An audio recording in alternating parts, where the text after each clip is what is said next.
The Wild's second open beta ran over 2 weekends in February prior to the game's release at the end of the month. For all intents and purposes, it was the same as the first beta, with the addition of the Gypsaros hunt, and of course the flagship hunt up against Arkveld, as well as the training area in the base camp. That of course means we've got full breakdowns and guides of all of the weapons. We're going to be jumping into Longsword over here. I will also be doing a master guide of all 14 weapons. Check that out when it's up if you're interested in the others. If you enjoy my videos, you can join the 20% of returning viewers and subscribe for more Monster Hunter guides. But honestly, just watching them is support enough as well. The most popular weapon in Monster Hunter world, here we have the Longsword. Your base combo with triangle or Y is a 3-hit combo, despite what the on-screen display says, that sees you do 2 overhead slashes and then a crescent slash in a loop. The second overhead slash being slightly weaker than the first, and the crescent slash being stronger than both. Any regular non-spirit attacks like this triangle combo will build up the spirit gauge, a meter you can consume to do awesome special attacks. More on that in just a sec. With circle or B, you can do a quick thrust attack, followed by a rising slash. There are certain moves you can only do mid-combo, so doing a thrust first is very helpful.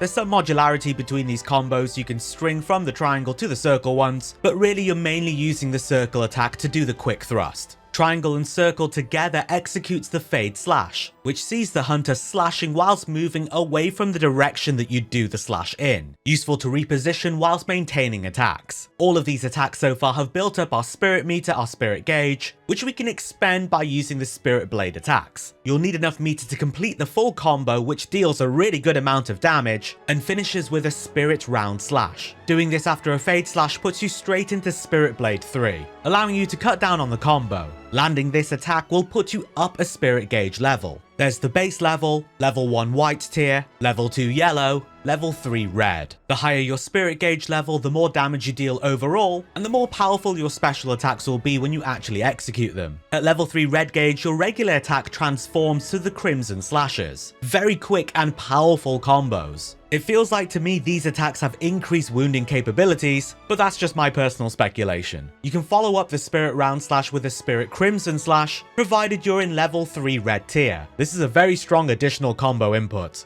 R2 plus triangle sees you do the spirit thrust, lunging forwards with a big stab of the sword before propelling the hunter upwards in the air to come crashing down with a powerful spirit helm breaker attack. This is a very strong attack and consumes a level of your spirit gauge. To maximize your damage, you really want to save this for when you're at red tier. If you want to cancel out of this, press X during the jump instead of following up. After landing this, you can follow up with R2 to do a spirit release slash, unleashing a barrage of very high damage homing slices. This will further consume another level of spirit gauge if you choose to follow up with it. After an attack, you can press R2 and X to go into the special sheath stance. This can be done after the spirit round slash, after the spirit helm breaker, or after regular attacks. From here, pressing triangle executes the EI slash, a fast crosscut attack which upon landing slowly increases your spirit gauge meter. It also helps you nicely chain together attacks. The hunter normally sheaths their weapon after the spirit round slash. You can cut that out by going into the special sheath stance. Another way to gradually increase your spirit gauge is just to hold down R2. The spirit charge will fill up your meter, but during the charge you can follow up with a spirit round slash to immediately just go up a tier, provided you have the small amount of spirit meter you need to do it. Back in the special sheath stance, you're able to press R2 to do an EI spirit slash, propelling your hunter away whilst doing a big crescent slash. The key to this is timing your input as you take an attack. The hunter will glow blue to let you know you activated it properly. Your damage mitigation will be very high to the point that it almost seems like an iframe, and you'll deal an additional very large amount of damage. It also puts you up a spirit gauge tier provided you got the right timing. This allows for a very tasty counter-attack style of gameplay. You do also have access to a proper iframe called the foresight slash. By pressing R2 and circle, you will iframe through an attack. You need spirit gauge to execute this and it will consume all of it. However, if you time it properly, it will give you full meter and you can immediately follow up with a spirit round slash to go up a level. This allows you to not get hit whilst also increasing your spirit gauge levels. Very dynamic and aggressive whilst being defensive style of gameplay. At red gauge it feels easier to activate as it cancels better out of attacks, and it transforms to a more stylish foresight whirl slash. Whilst you don't go up any tiers by landing the spirit round slash afterwards, you can then follow up with the powerful spinning crimson slash. Mastering the foresight slash will make you invincible. Whilst in focus mode by holding down L2, you can press R1 to do your focus strike, the unbound thrust.